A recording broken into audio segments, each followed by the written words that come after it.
നമ്മൾ എപ്പോഴും കേൾക്കുന്ന ഒരു കാര്യമാണ് 10ാം ക്ലാസ് നമ്മുടെ ലൈഫിലെ ഏറ്റവും വലിയൊരു ടേണിംഗ് പോയിന്റ് ആണ്. കുറച്ച് വർഷം കഴിയുമ്പോൾ നമ്മൾ മനസ്സിലാക്കും അതൊരു എൻഡ്ലെസ് ആയിട്ടുള്ള ടേണിംഗ് പോയിന്റ് ആണ്. കാരണം അതിനൊരു അവസാനം ഇല്ലാതെ നമ്മൾ ഇത് മനസ്സിലാക്കും അല്ലേ. അതുപോലെ തന്നെ നമ്മുടെ ഇപ്പോൾ കൂടെ ഉള്ളത് ഒരു 10ാം ക്ലാസ്സുകാരിയാണ്. പേര് Nandana. Hi. Hello. How do you feel after your 10th board exams?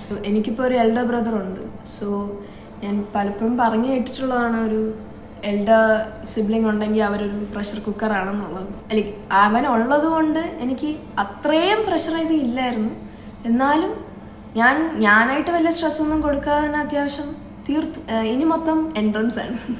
മൊത്തം എൻട്രൻസിൻ്റെ ടെസ്റ്റും പിന്നെ +1 അഡ്മിഷനും. ഇന്ന് തന്നെ ഒരെണ്ണം കഴിഞ്ഞിട്ടിരിക്കുകയാണ്, IIT എയിംസിൻ്റെ. IIT AIIMS. അപ്പം ശരിക്കും IIT എയിംസ് തന്നെയാണോ ആഗ്രഹം? ശരിക്കും അല്ല, പക്ഷെ ഓരോരുത്തർക്ക് വേണ്ടി നമ്മളത് കൈവിടേണ്ട വരുമല്ലോ. എനിക്ക് ഏവിയേഷൻ ആയിരുന്നു താല്പര്യം. 7-8 ക്ലാസ് തൊട്ടേ, അല്ല അതിനു മുമ്പേ തന്നെ എനിക്ക് ഇത് എവിടേക്കോ കയറി പിടിച്ചതാണ് ഈ ഏവിയേഷൻ. അന്ന് തന്നെ ഞാൻ ഓരോന്ന് സൈറ്റിലൊക്കെ പോയി തിരങ്ങി അതിനുള്ള കോളേജസ്, ബെസ്റ്റ് സ്കോളർഷിപ്സ് ഉണ്ടെങ്കിൽ അത് പുറത്ത് പോയി പഠിക്കണം എന്നായിരുന്നു മെയിൻ. എവിടെ വീട്ടിൽ നിന്ന് എങ്ങനെയെങ്കിലുമൊക്കെ പോകണം, പുതിയ ആൾക്കാർ, പുതിയ ഇത് എങ്ങനെയൊക്കെ എക്സ്പ്ലോർ ചെയ്യണം. പക്ഷേ പിന്നെ അന്നൊന്നും ഞാൻ വീട്ടിൽ പറഞ്ഞിട്ടുണ്ടായിരുന്നില്ല. ലൈക്ക് അറിയാം എന്തായാലും നടക്കാൻ പോകുന്നില്ല. പക്ഷെ അന്നേ എൻ്റെ ഒരു മനസ്സമാധാനം കളയണ്ടെന്ന് വിചാരിച്ച് 10th ടേണിംഗ് പോയിന്റ് എത്തുമ്പം പറയാം എന്ന് വിചാരിച്ചായിരുന്നു. പക്ഷേ 10th ആയപ്പോൾ തന്നെ ഞാൻ പറഞ്ഞു. വിചാരിച്ച പോലെ തന്നെ എല്ലാം എതിരായിരുന്നു എല്ലാവരും. നമ്മൾ സ്വന്തമായിട്ട് നിന്ന് കഴിഞ്ഞിട്ട് പിന്നെ നമുക്ക് നമ്മുടെ ഡ്രീംസിലോട്ട് കയറാം എന്നുള്ളൊരു വിശ്വാസമുണ്ടോ? സത്യം പറഞ്ഞു. സത്യം പറഞ്ഞു. ഇപ്പം ശരിക്കും ഇല്ല.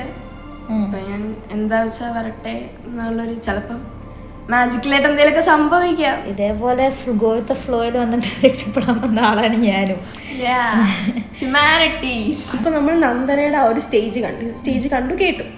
ചേച്ചിക്ക് ഇപ്പം 8 വർഷമായി 10ാം ക്ലാസ് കഴിഞ്ഞിട്ട്. അപ്പം ഈ പറഞ്ഞ സാധനം തന്നെയാണോ ചേച്ചിക്ക് ഫീൽ ചെയ്തത്? എനിക്ക് ഹ്യൂമാനിറ്റീസ് എടുക്കണം എന്ന് പറഞ്ഞാലും എൻ്റെ വീട്ടുകാർ അന്ന് സമ്മതിച്ചു. ഞാൻ വിചാരിച്ചു എന്തിപ്പോൾ സംഭവിച്ചത് ശരിക്കും, എന്തുകൊണ്ടാണ് അവരെന്നെ സമ്മതിച്ചത്? കാരണം ഉണ്ടായിരുന്നു. ഞാനന്ന് വേറൊരു സംഭവം പറഞ്ഞിട്ടാണ് എന്നെ ഹ്യൂമാനിറ്റീസ് എടുക്കാൻ അവർ ആക്ച്വലി റെഡി ആയിട്ടുണ്ടായിരുന്നത്. അന്ന് ഹ്യൂമാനിറ്റീസ് എടുത്തതിൽ ഞാൻ ഇന്നും റിഗ്രറ്റ് ചെയ്യുന്നില്ല. കാരണം അന്നിപ്പോൾ സയൻസ് ഞാൻ എടുത്തിരുന്നെങ്കിൽ തോക്കുന്നു ഉറപ്പാണ്. പക്ഷേ ഹ്യൂമാനിറ്റീസ് എടുത്തുകൊണ്ട് എനിക്ക് അത്യാവശ്യം നന്നായിട്ട് അതിന് ഇറങ്ങാൻ പറ്റിയായിരുന്നു. എൻ്റെ സ്കൂളിൽ തന്നെ അത്യാവശ്യം മാർക്കുള്ളവരാരും 10th അത്യാവശ്യം മാർക്കുണ്ടായിരുന്നവരാരും ഹ്യൂമാനിറ്റീസിലോട്ട് വന്നിട്ടില്ല. ഒന്നും കിട്ടാഞ്ഞുകൊണ്ട് വന്നു എന്നുള്ളൊരു ഇതുണ്ടായിരുന്നു. പക്ഷേ എനിക്ക് ഹ്യൂമാനിറ്റീസ് വേണമെന്ന് പറഞ്ഞ ഒരാളായിരുന്നു. പക്ഷേ ഇവിടെ ഞാൻ സമ്മതിപ്പിച്ചെടുക്കാനുള്ള റീസൺ പറഞ്ഞത് സിവിൽ സർവീസ് എന്നുള്ള സാധനമായിരുന്നു. ഹ്യൂമാനിറ്റീസ് എടുക്കുകയാണോ, സിവിൽ സർവീസ് എടുക്കുമല്ലേ, എന്നാൽ പിന്നെ കുഴപ്പമില്ല നീ പൊക്കോ.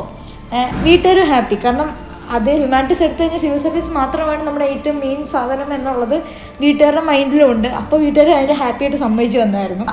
അന്ന് ഞാൻ പറഞ്ഞാൽ ഇപ്പം ഞാൻ ആക്ച്വലി റിഗ്രറ്റ് ചെയ്യുന്നത്. കാരണം സിവിൽ സർവീസ് അല്ലാതെ വേറൊരു ഫീൽഡിലോട്ട് പോകാൻ എൻ്റെ വീട്ടുകാർ ഇപ്പം ആക്സെപ്റ്റ് ചെയ്യുന്നില്ല. 8 കൊല്ലത്തിൽ കൂടുതലായിട്ട് അവരും മൈൻഡിൽ ഇങ്ങനെ പ്രിപ്പയർ ചെയ്ത് വെച്ചേക്കുന്നതാണ്. ഞാൻ 10ാം ക്ലാസ് പഠിക്കുമ്പോഴത്തേക്ക് ഇപ്പം നന്ദന പറഞ്ഞ പോലെ ഞാനൊരു സെക്കൻഡ് ചൈൽഡാണ്. അപ്പം എക്സ്പീരിമെൻ്റ് എല്ലാം നടത്തുന്നത് ഫസ്റ്റ് ചൈൽഡിലാണ്. ഇന്ന സബ്ജക്റ്റ് തന്നെ എടുക്കണം എന്നുള്ള ഒരു പ്രശ്നമൊന്നുമില്ലായിരുന്നു. കാരണം എനിക്ക് 10ാം ക്ലാസ് നല്ല മാർക്ക് കുറവായിരുന്നു. അപ്പം ഞാൻ എന്ത് ചെയ്താലും ഒരുപാട് എത്താൻ പോലുള്ളതല്ലോ വലിയ പ്രതീക്ഷയൊന്നുമില്ല.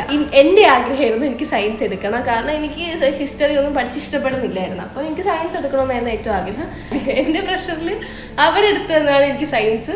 പക്ഷെ എനിക്ക് 10ാം ക്ലാസ്സിൽ ഞാൻ വാങ്ങിച്ച മാർക്കിനെയും കാട്ടി കൂടുതൽ എൻജോയ് ചെയ്തും മാർക്കും കൂടിയത് എനിക്ക് ഞാൻ ഇഷ്ടപ്പെട്ട്, എനിക്കപ്പം അവരെ പ്രഷർ ചെയ്യിപ്പിച്ചെടുക്കുകയാണെങ്കിൽ എനിക്ക് ഇഷ്ടപ്പെട്ട സബ്ജക്ട് പഠിച്ചപ്പോൾ എനിക്ക് ആ ഒരു ബെനിഫിറ്റ് അതിലുണ്ടായി. മാത്രമല്ല ഇപ്പം നമ്മൾ 3 പേരുടെ കാര്യം പറയുമ്പോൾ തന്നെ മനസ്സിലാവും ഓരോ കുട്ടിക്കും അവരുടെ ഇൻട്രസ്റ്റ് ഉള്ള ഫീൽഡ് ഡിഫറെൻ്റ് ആയിരിക്കും. ഇപ്പോൾ എനിക്കുള്ളത് പോലെ ആയിരിക്കില്ല ദേവുവിനും നന്ദനയ്ക്കൊക്കെ.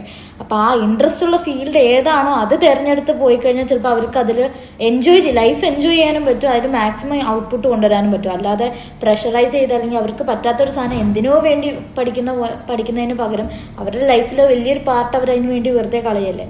പാരൻസിന് നമ്മൾ കൂടുതലും കൗൺസിലിങ്ങും അങ്ങനത്തെ കാര്യങ്ങളൊക്കെ സ്കൂളുകളിൽ തന്നെ കോളേജിലൊക്കെ നടക്കുന്ന കാര്യമാണ്. ടീച്ചേഴ്സ് സ്റ്റുഡൻസുമായിട്ട് സംസാരിച്ച് അവരുടെ ആഗ്രഹം എന്താണെന്ന് മനസ്സിലാക്കുന്ന ഒരു സിസ്റ്റം.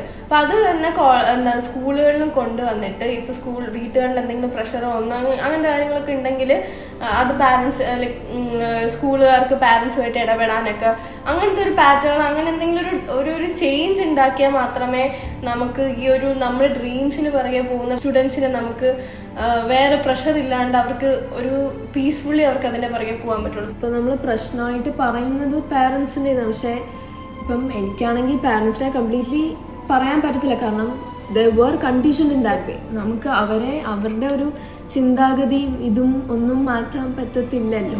ആർക്കും ഒന്നും മിണ്ടാൻ പറ്റാത്തത് ഈ ഒരു emotional kind of black mailing കാരണമാണ്. ലൈക്ക് അവരുടെ ലൈക്ക് ഇപ്പം എൻ്റെ അമ്മയാണെങ്കിൽ ലൈക്ക് മിക്ക പ്രശ്നങ്ങളും എൻ്റെ അടുത്ത് പറയാറുണ്ട്.